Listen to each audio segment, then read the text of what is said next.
What's up, everybody? It's me, DisBearity here, and I'm here to deliver you guys patch notes 2.3 for Total War Warhammer 3. So they did a lot of significant changes, which make the game, of course, a lot better and got rid of a lot of bugs. So first things first, we're going to go ahead and show you guys on what they bring it back into the table here. So we're going to click on this release spotlight here. So first things first, they finally brought in the in-game scenario customization into multiplayer. So that means that you can finally pick your favorite end game unless you want to do the Ultimate Crisis in multiplayer. So that's a really fun thing to do, and also it's always fun to you know try to ally yourself with your with the in-game crisis in order to destroy your friends, or just take on the whole world. I mean, taking on the whole world is like the best thing ever, though. So because it actually brings more of a challenge to the war. So that's really cool that they did that. I hope that they nicked out all the bugs for that, and they had a lot of QA testing, which not for sure.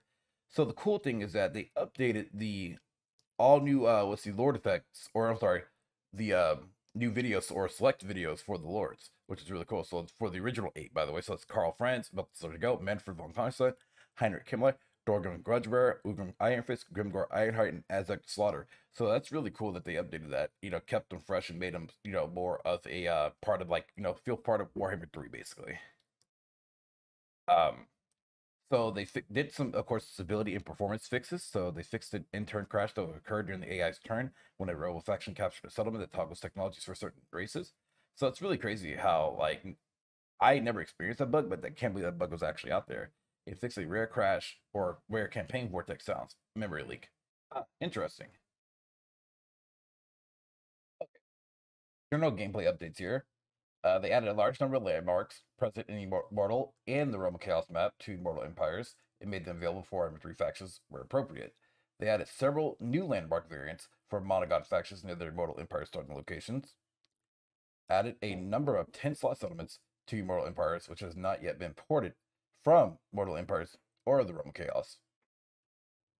Introduced new landmarks for Nurgle and Pigbarter, Tzeentch in the Golden Tower, Khorne and Galbarez, and Slaanesh in Tor-Eir, or Alir. Fixed an issue where Savage Orc garrison buildings weren't namely minor settlement battles.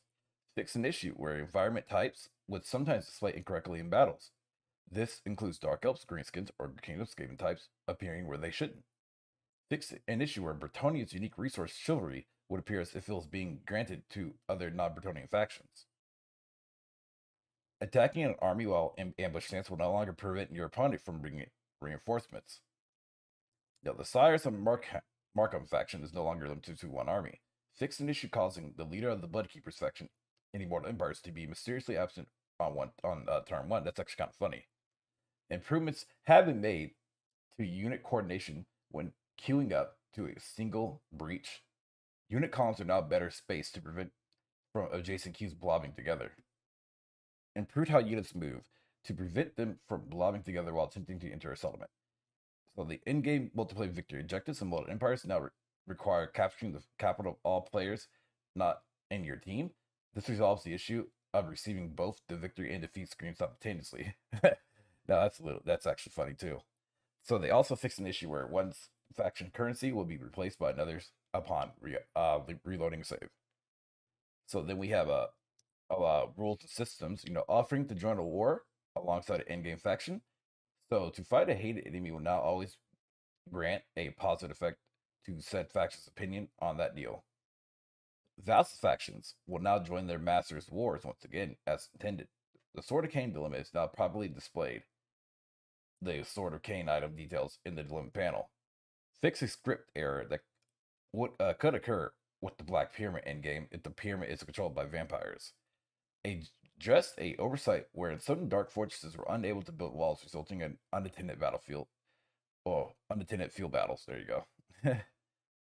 The limits that target a character with loyalty will now show that character's loyalty with the character portrait. Thanks. That's a kind of cool. Thanks, Shadow Storm. Okay, so as you guys see here, AI rules and logic. AI is now more likely to accept a peace treaty when far away from the player. The AI selection promises to build allied outposts has been improved in some cases. Now this one though is part of the bigger problem here, because whenever the AI just declares war on you, they're like all the way across the map. It's so weird to me. So like Yeah, and then on top of that, they just never want to peace out with you, even though like they're part of this pointless lore until like 25 turns later. Always hated it.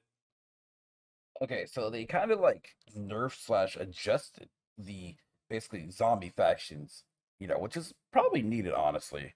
So what they did was to the Tomb Kings, Vampire Coast, and Vampire Counts is that crumbling damage was increased in update 2.2, but this change was not sufficient to counterbalance the high morale. So these factions, these three factions, of course, received in 2.0. With 2.3, we are slightly toning down these factions' leaderships. Find the detailed changes under each faction section, since undead are meant to spend a longer amount of time in crumbling state compared to demonic stability, which is why the damage is low. It's a slow death. On the other hand, demonic units are supposed to break down or break and then take significantly larger amount to burst damage as they are banished back to the Chaos Realm. So let's go check out Tomb Kings, Vampire Coast, and Vampire Counts. Okay, so while we're here at the Tomb Kings, as well, we're generally pleased with the performance of the Tomb Kings. Their interaction with the crumbling mechanic is still not where we want it to be. We therefore adjusted their leadership values to work better with crumbling, as well as toned down the healing capacity provided by Realm of Souls. So let's see, additional updates in-game no longer applies additional upkeep reduction effects to Tomb Kings as they already have 0 upkeep by default. Fix emissive issues for the Tomb King Necrotech Whip. And so that's actually really good here. Let's see, they lowered the leadership of majority of units across the board, as you see there. So that's actually really, really, I guess it's worth it. I mean, I'll have to really test it out in multiplayer and kind of see like what is it all about PvP or something. But we'll have to wait and see. So then we have the Vampire Counts here, or Coast, sorry. Vampire Coast uses the use of the raised dead as always paled in comparison to that of the Vampire Counts. So we're making some slight adjustments to stop them from lagging behind their fancy peers. And as with the Tomb King's Vampire Counts, we adjusted the leadership values to work better with crumbling mechanic. So now, as you guys see here, leadership, the leadership has been adjusted. It looks like the majority of units just lost like 5 to 10, leadership. So it shouldn't be too bad. And then now we have the Vampire Counts, same thing. They changed that with the crumbling mechanic, of course. And they nerfed and adjusted them across the board as well.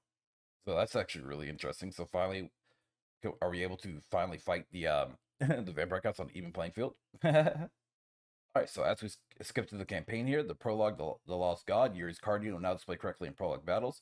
The Reach and Beyond, the Brazen Altar missions now correctly trigger. The Realm of Chaos, fix misleading text from the Chaos Rips tooltips. So battles, the battle difficulty AI behaviors. With 2.3, you'll have better control over battle difficulty thanks to improvements to the AI. Collaboration that dictates a subset of AI behaviors. So proactive evasion. So what this was AI able to just magically know how to evade artillery and stuff. So AI willingness to proactively evade incoming damage from spells, artillery projectiles, and light projectiles while fighting settlements. Whereas AI was practically trying to evade spells and artillery regardless of difficulty setting. This behavior was now changed based on the difficulty selected. So easy, no evasion. Normal difficulty, spell evasion. Hard difficulty, evasion enabled against spells and light projectiles while fighting settlements. Very hard evasion enabled against spells, artillery projectiles, and fighting settlements, which is nice, awesome. Range use target selection. This paper refers to AI's willingness to select target and will be affected based on following. So same thing here, pretty much. Easy, normal, no target system selected. Hard, soft targets first. Very hard, focus on firing on target selection.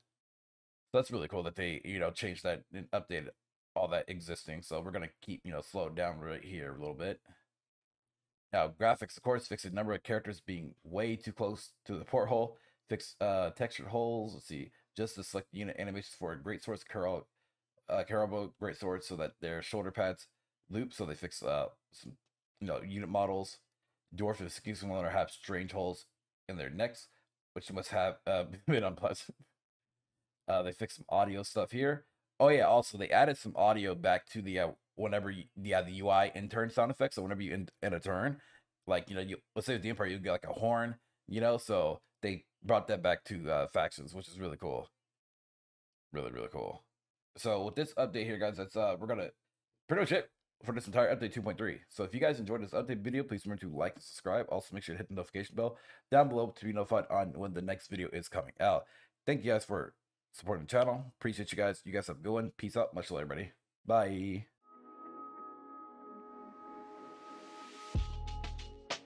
If you guys enjoyed this video, please leave a like and also hit the bell notification down below. Thanks for watching.